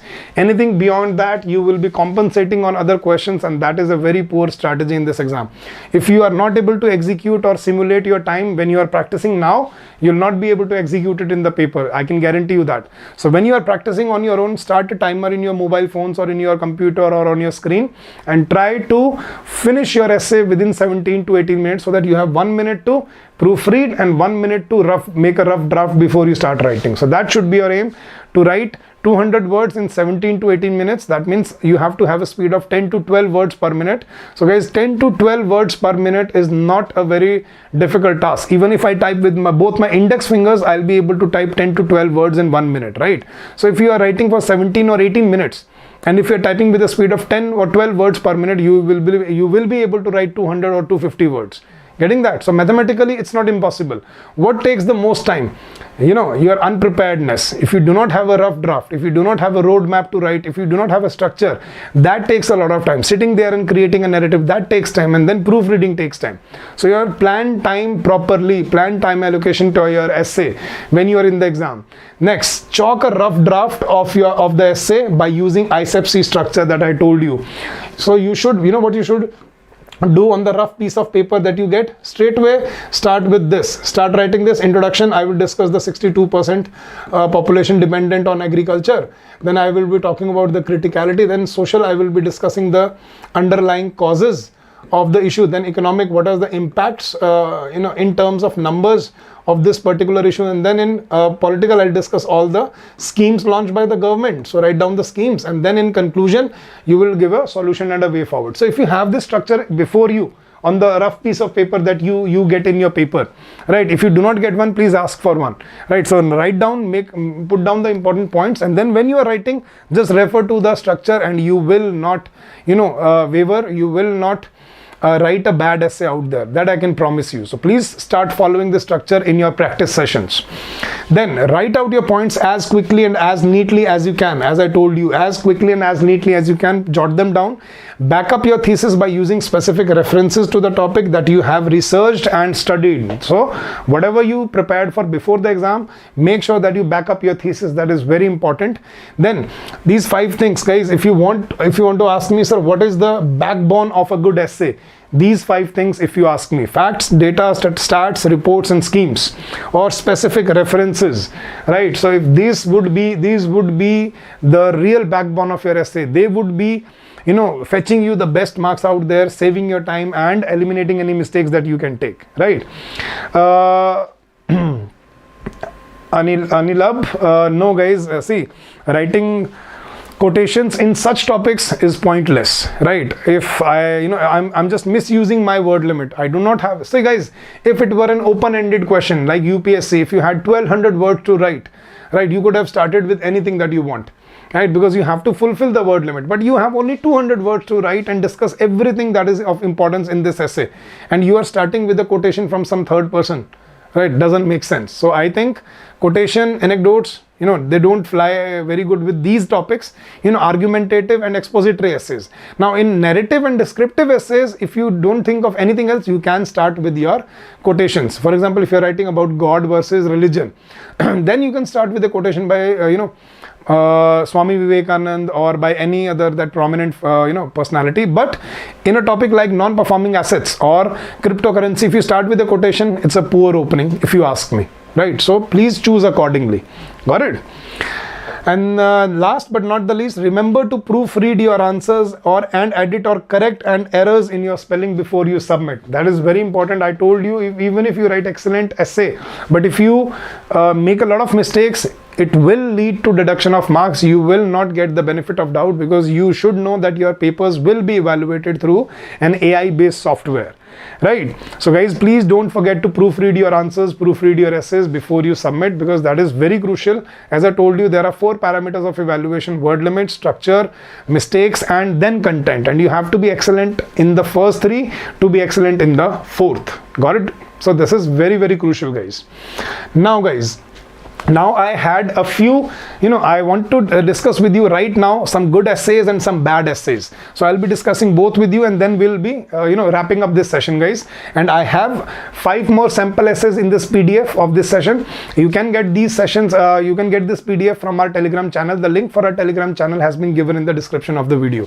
Got it, guys? So let's say there was a topic: digitalization results in unemployment. Do you agree? Explain.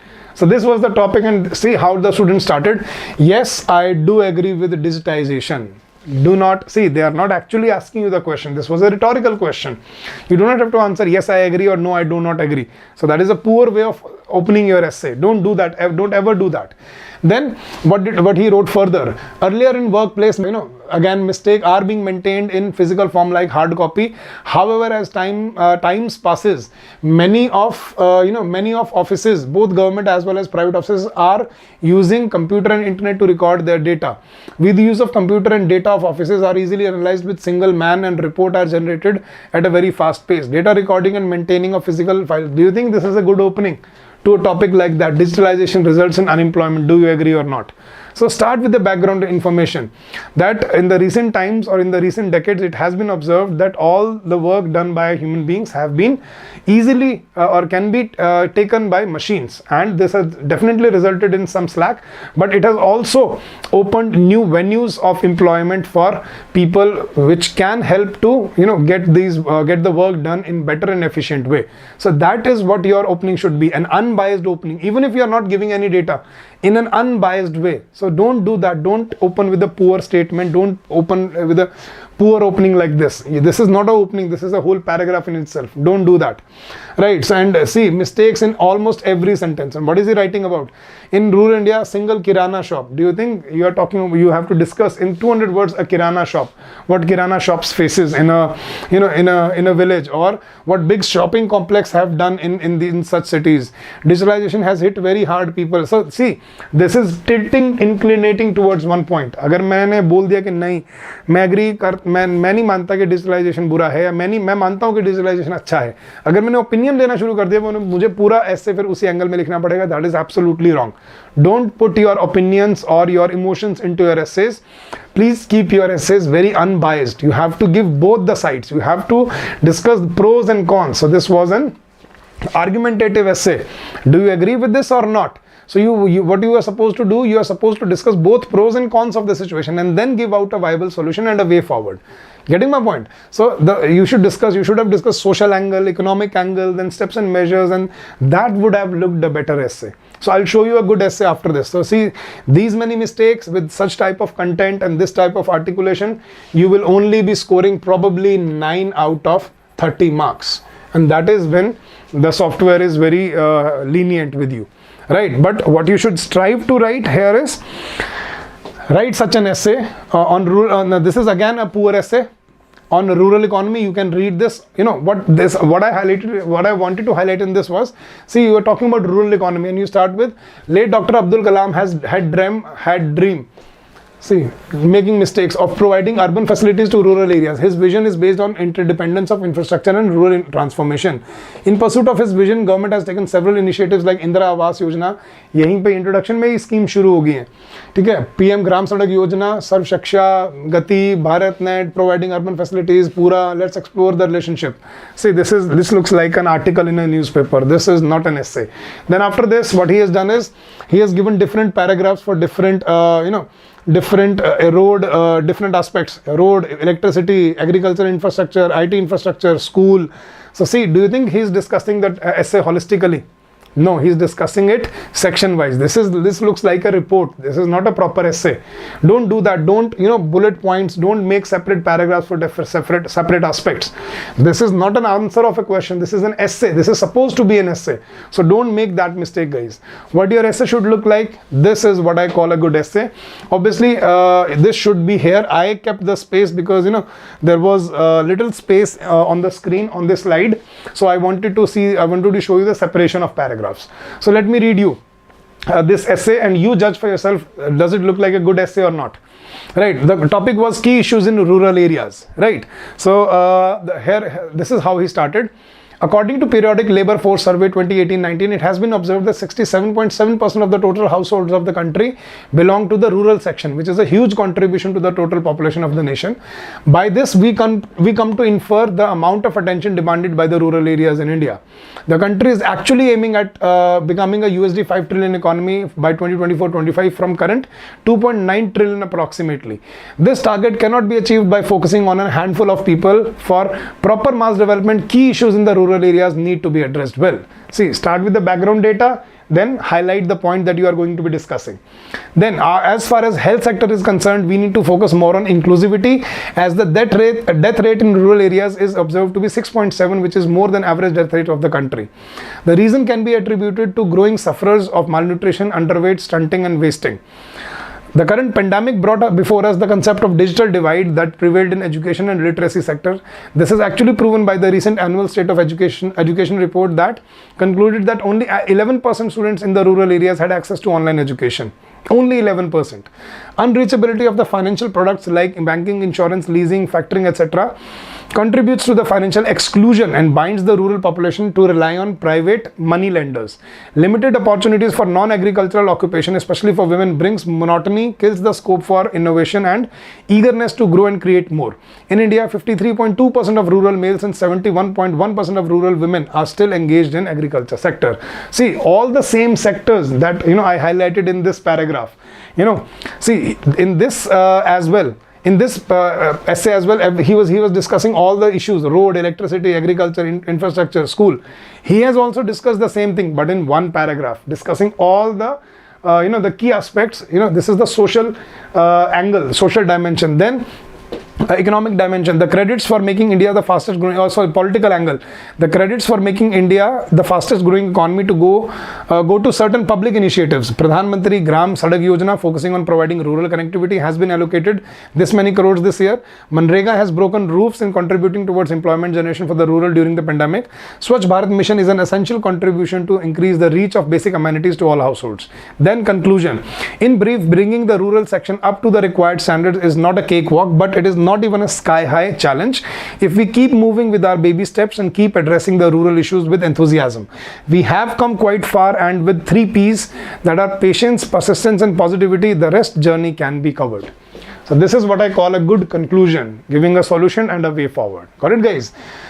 Now, this is an essay on forex reserves. You can read it through the PDF that I'll be giving you in the Telegram channel. The link for our Telegram channel has been given in the description of the video. Now, guys, now summing up the whole session now, what are the salient features of a good essay?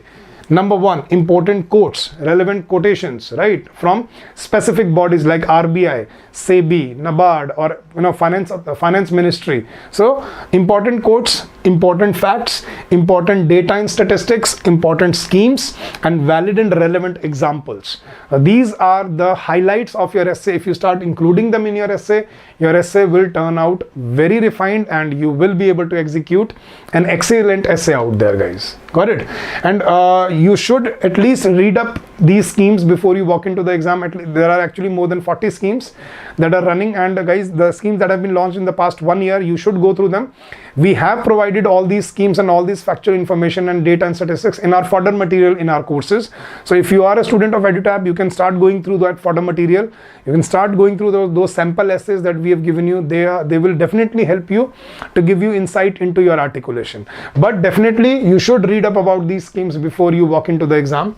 Atmanirbhar Bharat Abhiyan, Make in India, that is what we're talking about. Pradhan Mantri Garib Kalyan Yojana, Pradhan Mantri Shram Yogi Mandhan Yojana, Jan Dhan Yojana, Skill India Mission, Make in India Mission, Swachh Bharat, Ujala Yojana, Atal Pension Yojana, Prime Minister Jeevan Jyoti Bima Yojana, Pradhan Mantri Suraksha Bima Yojana, Amrut Plan, Digital India Mission, Uday, and Startup India. So these are very important topics and very important schemes, so that so you can use them in your paper and you can get really you can get benefited, you can strengthen your essays, right guys? Now, having said that, now I am giving you these 5 sample essays in this PDF. Farmers' protest and its economic impacts, GM crops, genetically modified crops, advantages and disadvantages, discuss the role of MSME sector, electric vehicles, the future of vehicles, we have to elaborate, and importance of good decision making skills in life. This is a management topic. So I have given you the sample essays for all these topics in the PDF. You can get the PDF and you can read these essays so that you can understand what to write and what not to write when you are writing when you are practicing and when you are learning how to write these essays. So these essays are given in your PDF. You can get the PDF. And guys, if you want a homework for today, if you feel that, sir, how do we start writing, or what topics to choose, you can start from these 3. How do FDI and FIIs play a crucial role for economic growth, or what steps have been taken to enhance the institutional credit in agriculture or in rural economy, any of them. Or third, it discuss impact of e-commerce on businesses. Very important topics, they can be in your exam. So you can start with these topics and you can start writing the way we have discussed here. Now guys, now I'm open to any doubts, any queries, any confusions, anything that you wish to ask me, and I'll be more than happy to help you with any doubt, any query, anything that you wish to ask. Yes guys.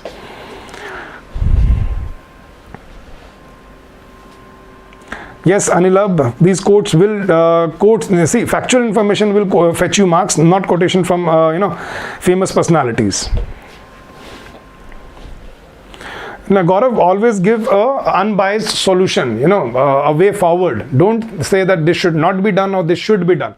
Always be diplomatic in your essays. That is what I have to tell you, that you should not take any side. You should not be biased about, so let's say if they ask you to write about reservation, don't say I am for reservation or I am against reservation. Give your unbiased views and let the reader decide for himself. Let him make his own opinion after reading your informative essay, that if I'm in for reservation or I'm against reservation. You are not there to give your opinions. That is what you have to understand. Got it, Gaurav? So tech in games, yes, there are a few words that are in Hindi. For example, Pradhan Mantri Garib Mandhan, or let's say Kisan Vikas Yojana. So what you do is you first write your scheme in capital letters. PM Kisan Vikas Yojana, so KVY, and then in bracket you can give the full form in bracket and in Hindi. So that is the way to write your schemes if you have Hindi words in the tech in games. Bonnie, I also got this point. See, PFRDA result was declared today and you scored only 45 because the cutoff was 43. If you know you have cleared the cutoff, that means the evaluation was very, very difficult. See, usually in SEBI, RBI or NABARD, the cutoff goes up to 66, 67 marks. But in PFRDA, the cutoff was 43. That means you have cleared the cutoff, and basically if it was a normal evaluation, you would have scored around 70 in the actual paper. Got it? So 45 with that type of evaluation is not a bad score, considering 43 is the final cutoff. So you are basically in the top 1 percentile of the students who have been shortlisted for the next phase, right? So basically, if there are 100 seats, so they basically shortlist 300 students, right? So they basically shortlist 3 times of the number of vacancies. So you are in those 300 students, for an example, right? So it is not a bad score considering the evaluation was very, very difficult. I did get another call today regarding the same, but then when I heard that cutoff was 43, that means the evaluation was very, very difficult, and not many would have scored beyond 50 in that paper. Got it, Bonnie? So you should consider yourself lucky. Arpit, I told you order of attempting, that is subjective. You should always start with the part that you feel the most confident with.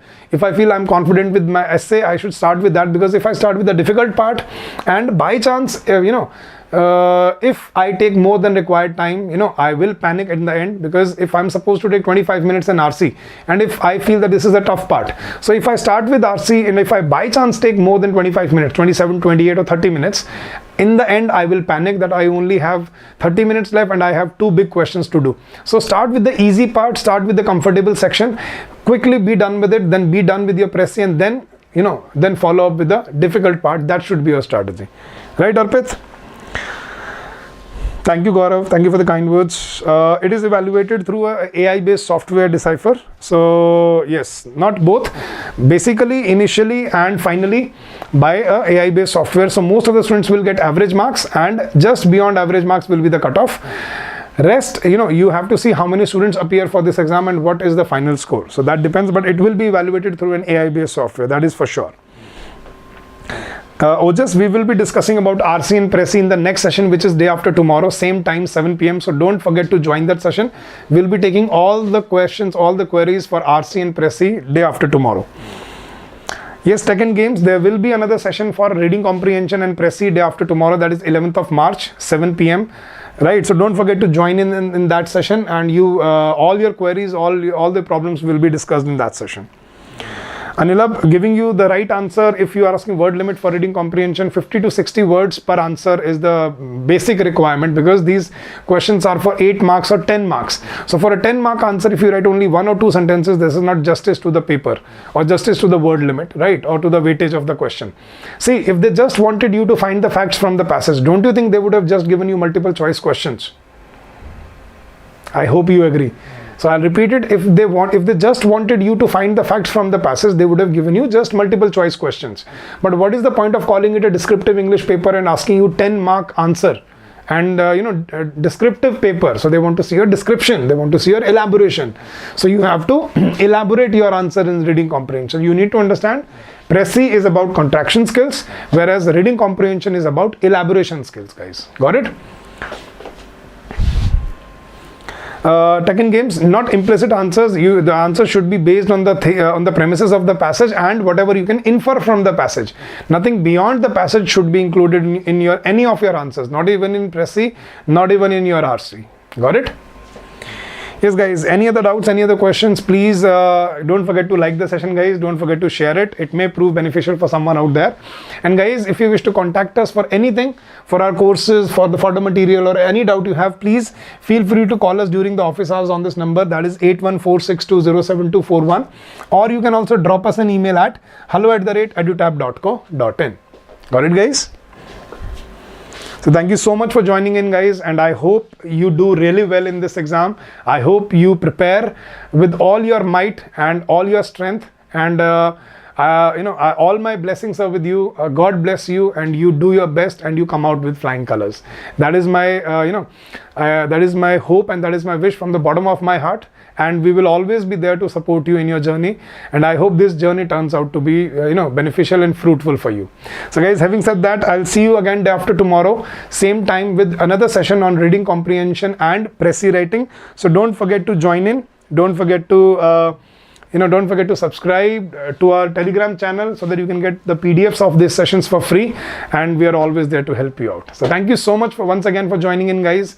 Stay safe, stay healthy, and happy learning to all of you, guys. I'll see you again day after tomorrow. Bye-bye, take care, and good night.